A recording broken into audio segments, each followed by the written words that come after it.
Hello, everybody. Welcome into the program. The program being This Week in Rangers Baseball, or the Rambling Rangers Report, or this week, alternative name, This Week in Perspective, with me, your host and master of perspective, Evan Grant of the Dallas Morning News and SportsDayDFW.com, and your host here on the Rangers Dallas Morning News YouTube channel, which, do me a favor, please like this video with the little thumbs up button on your YouTube page and subscribe to this channel for more exciting Ranger videos featuring me and my post-game face. As I sit here, I've just returned home from the Rangers' 4-3 loss to Houston on Tuesday night in Game 61 of the season, a game that the Rangers snatched a loss right out of the jaws of victory. Led 3-0 going to the eighth, and then all kinds of bad things happened. Most notably, playing at double play depth with runners on first and second and nobody out and a 3-run lead. A ball hit to Corey Seager, one hopper, kind of a tailor-made double play. He instinctively went home to try and cut down the run. Now, did I mention that he was playing at double play depth? With the idea that you could try and turn a double play, ideally, if a ball's hit to you. And he didn't. He tried to get the out at home. Actually made a good throw home. Then the rundown didn't get executed between two rookies, Sam Huff and Ezekiel Duran. Huff delivered the ball, I thought, a little bit too hard and a little bit too high. Duran was moving towards the plate to try and make the tag instead of stopping to make sure he got the ball. Anyway, ball goes off the glove, right past Corey Seager into left field. Jose Altuve scores. Lots of bad things happened, capped by Kyle Tucker hitting a 2-run home run off of John King on a not a good pitch that changed the final outcome, made it a 4-3 Houston lead. So that was a bad loss. The Rangers had, I think, several bad losses in the last week. The opener of the Chicago series, the first game of the doubleheader in Cleveland. There were extensive numbers of mistakes made. But the fact of the matter is, Rangers were in every one of those games, and this brings us to perspective. This is not. There's two ways of looking at this. This is not a World Series caliber team. Is one. There's not. It's not a finished product by any stretch of the imagination. Starting rotation is probably overachieved to this point. The lineup, Rangers haven't gotten what they had hoped from Marcus Semien and Corey Seager. Defensively, I think they've been subpar pretty much across the field. So it's not by any stretch of the imagination been a great performing Ranger team, and yet, and here's where the perspective comes in. As we sit here, so Rangers are about to play game 62, so they'll have 100 games left in the season. If I told you that on June 15th, or whatever day of it actually is that you watch this week, that the Rangers were this year in second place in the American League West, they had a positive run differential, meaning they'd scored more than they'd allowed, that they had scored more runs total than the defending American League champions, the Houston Astros, and that they had allowed less runs than the defending world champions, the Atlanta Braves. I think everybody would say that that constitutes progress. And so, despite the fact that there have been some losses that have, in games that it appeared the Rangers should have won, I think the perspective still needs to be here that this team is an improving team, that it is by far from done with the build out process here, but that it is moving in the right direction. Now, all of that means that stuff needs to be corrected. I think there were four egregious base running mistakes last week, uh, from Adolis Garcia getting picked off at second base, all the way down to maybe Zach Rex uh, trying to steal second with Ezekiel Duran on third, and putting Duran in a spot where he was in no man's land. Um, that happened against the White Sox.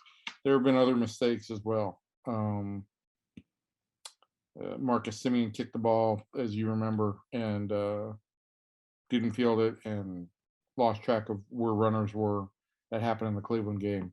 The Seager mistake tonight, the lack of execution on the double play, um, all that stuff has to be fixed. It's certainly not acceptable.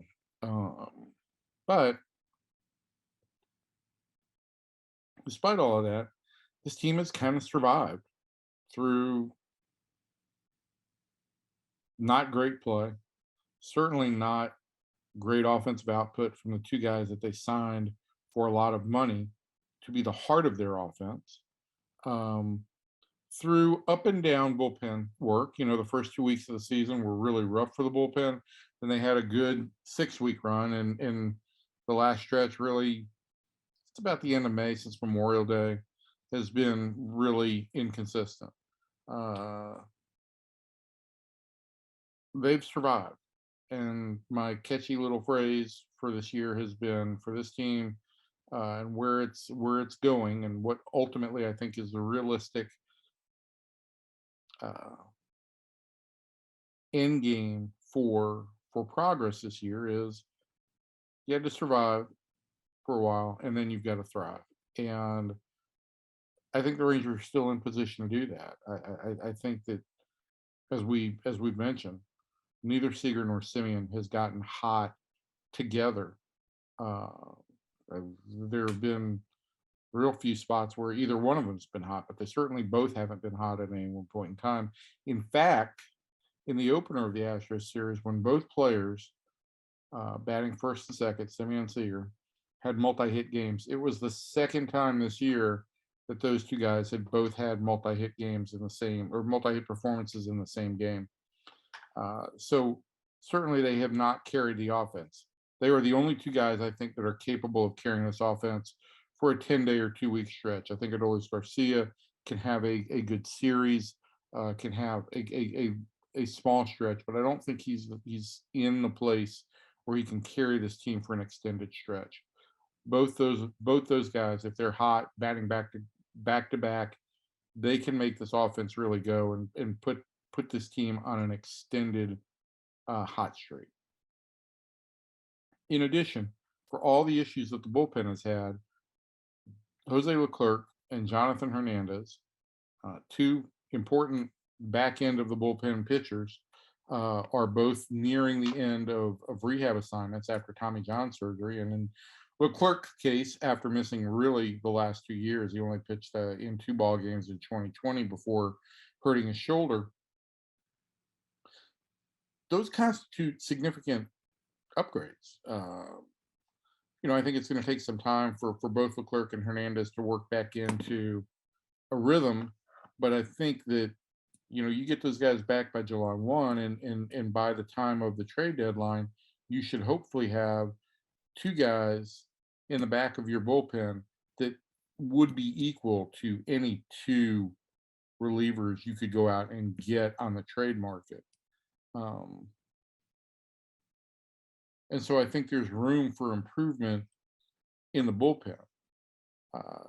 I don't know what the future holds for the starting rotation. I think everybody trying to evaluate this team would say that the starting rotation has probably overachieved over the first third of the season.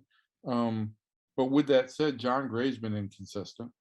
That was the guy the Rangers signed to be the stabilizing force in their rotation. So for any regression that maybe Martin Perez has, or that a Dane Dunning may encounter, you've got the possibility that I think John Gray will will pitch somewhat better. And so my point is that this team is about where I think I would have expected them to be this year. I think that they are better than they were a year ago, that they're moving in the right direction, that it doesn't happen in true linear form.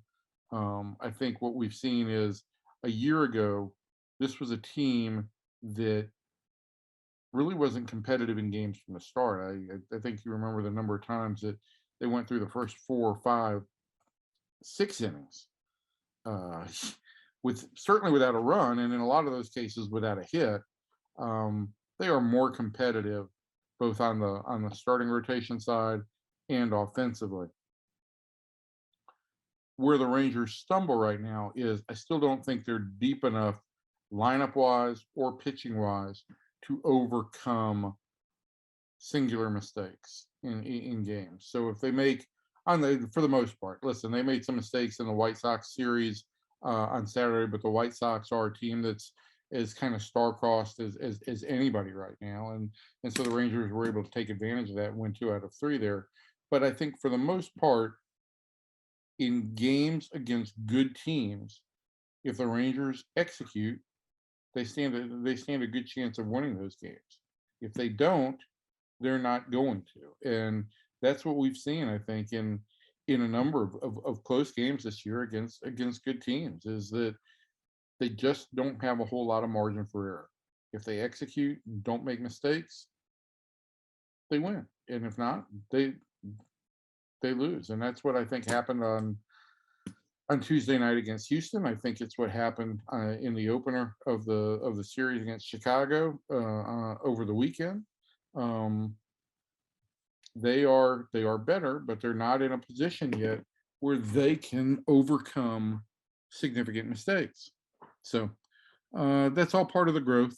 That's all part of the growth, and it's frustrating, I'm sure, for fans.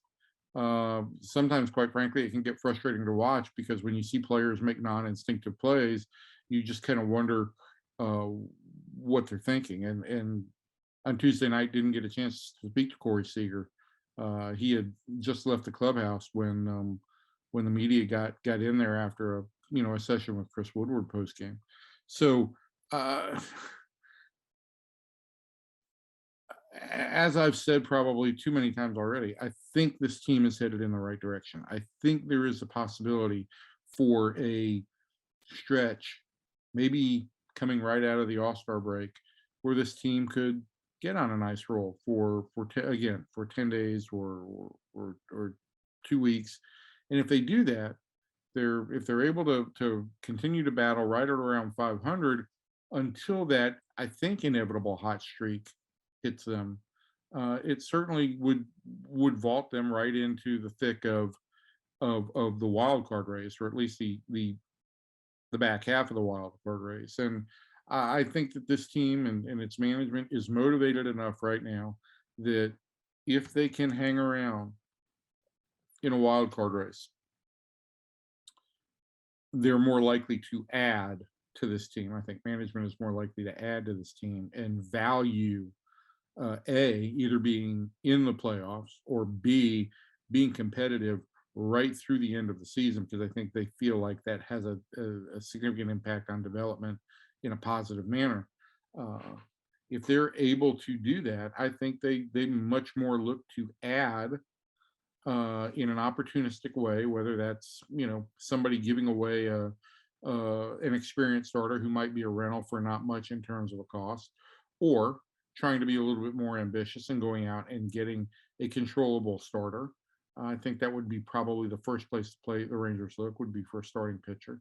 Um, if they're able to do either of those things, uh, you know, the most important thing right now is just hanging around the fringe. You hang around the fringe of the wild card race long enough, and you get hot.